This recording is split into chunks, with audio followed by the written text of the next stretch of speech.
Kacharli akrong paprang do nangji pulote aprang si ke Thanbang anghoi papleng det nangjilang ansi ajatami angthek longponji. Kedamtang aru ni phaikri CR ni United Students Union of USUKA Asong West aphan Thanbang anghoi papleng serak nangji pura aphong USUKA Autonomous Council CEM EM atumaphan pinpur aloh pidera phita thangnat asai kedeng pon pedera jok Dispur Chief Secretary asaihem alongan puthot pinpur aloh kepajir ponthu USUKA Asong ke pachini pon ke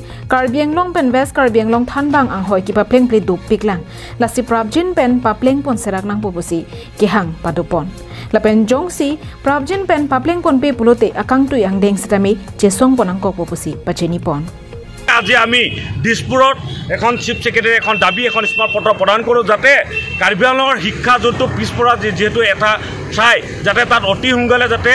শিক্ষক যাতে নিযুক্তি কৰে Karbi Anglong west আৰু east মিলাই কৰি অতি সোনকালে যাতে ফুলফিল কৰে তাকে আমি ডিমাণ্ড লৈ তেওঁলোকক অতি সোনকালে স্মাৰক পত্ৰ প্ৰদান কৰিছোঁ আৰু অনাগত দিনত আমি যিমানখিনি পাৰোঁ ইয়াৰ পৰা আমি হাই অথৰিটিলৈ যাবলৈ বাধ্য হ'ম হকি সমস্যা বিশেষকৈ শিক্ষকৰ পদ খালী হৈ থকা এই সমস্যা লৈ পেলাই আজি আমি অসম চৰকাৰৰ মুখ্য সচিবক আমি এখন স্মাৰক পত্ৰ প্ৰদান কৰিছোঁ কাৰণ বিগত সময়ছোৱাত কাৰ্বি আংলঙত এই সমস্যা লৈ পেলাই আমি বিভিন্ন সময় আমি আন্দোলন কৰি আহিছোঁ তথাপি কাৰ্বি আংলং অট'নমাছ কাউন্সিল এই সন্দৰ্ভত কোনো ব্যৱস্থা বা গুৰুত্ব নোলোৱাৰ কাৰণে আজি বাধ্য হৈ অসম চৰকাৰৰ মুখ্য সচিবৰ কাষত আমি চাপিবলৈ আমি বাধ্য হৈছোঁ Habar ke harpen harsing rongpi Karbi Anglong live